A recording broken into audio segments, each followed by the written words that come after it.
জাতীয় পার্টি, এটাকে আমি বলি গৃহপালিত পার্টি। এটা নিষিদ্ধ হবে না নিষিদ্ধ হবে না, এটা বাংলাদেশ সরকারের ব্যাপার এবং এদেশের জনগণের ব্যাপার।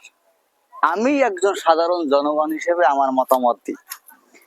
যেই পার্টির মহাসচিব বলে ভারতের সাথে কি আলোচনা হয়েছে সেটা ভারতের অনুমতি ছাড়া সাংবাদিকদের বলা যাবে না, ওই দলের কি এই দেশে রাজনীতি করার অধিকার আছে? আপনি মানবিক দৃষ্টিকোণ থেকে বিচার করুন।